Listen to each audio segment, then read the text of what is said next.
Hey there. Hi. How are you doing today? Good. Good. So you want Green tea. green tea? The British Industrial Revolution was basically happened because of tea.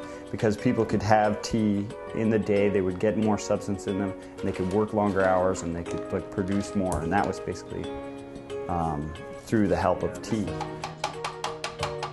A few dried leaves, as harmless in appearance as a kitten. But these clippings have brewed a designated meal all unto itself. They also create the second most consumed beverage in the world, second only to water. And these delicate stems have even sparked revolutions and wars. Huge events in human history have been are surrounded by tea. You know, like the American Revolution was kind of like what sparked it was like the overtaxation of tea. The Boston Tea Party was because people were fed up with paying too much money for their teas. So that is what we get. With British parents and grandparents, it's not surprising that Matthew Lucas was steeped in tea culture, despite growing up in Canada's Great White North. The Yukon native then turned his teapot passion into a full-time business when he opened Lucas Teas in Squamish only 2 months ago. We have a guy in Assam that owns a tea garden that sends me a lot of those teas, and then because teas come from basically all over the world. Green, white, yellow, oolong, black, post-fermented, and herbal teas, stored in 90 glass jars, come from as far as India, Japan, and China, as well as Egypt, South Africa, and South America. Lucas pulls a classic tea born from an ancient trading route. This is like the tea that traveled the 16-month Silk Road. And what's really cool about it is it's like one of the more acquired taste teas.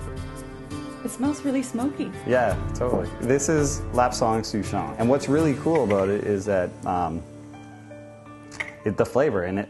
So essentially what happened is this big battle happened in the Fujian region, and they didn't have enough time to properly treat their tea, so they quickly dried it under pine needles under the tea. Now it's become like this sort of world famous tea. Lucas Teas will take care of all your teapot and cozy needs, including infusers. This is probably the most popular, but it's not necessarily the strongest choice. When choosing a diffuser, whether it's going to be for a cup of tea or a pot, you want to make sure that your leaves have lots of room to breathe. Tea bags can have the opposite effect.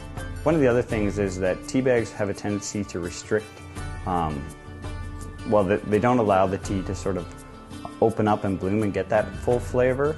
And that's what the beauty part of like a nice loose leaf tea is. Hand-picked, handcrafted, leaves are harvested whole rather than machine processed. And giving these leaves the white glove treatment improves the flavor even more. All teas are a little bit different. The water temperature needs to be a little bit different for individual teas. So green teas are quite delicate, so the water temperature shouldn't be like as hot. And then you can have the full boiling water on the black teas. And then through that, you also have your time, which is the amount of steeping each tea has. Like, there's some teas that are actually only steeped for 30 seconds. And it's just really subtle teas. Lucas doesn't take his tea drinking too seriously. He'll even take a spot of milk and sugar, as the British do, despite knowing the history behind the tradition.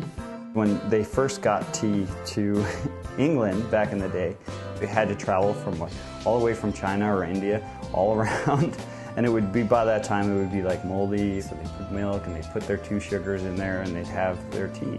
The purpose behind the tradition is now redundant, but the story lives on, giving tea drinkers a greater appreciation for their loose leaf sipping experience. From Squamish, I'm Nicole Fitzgerald for The Express.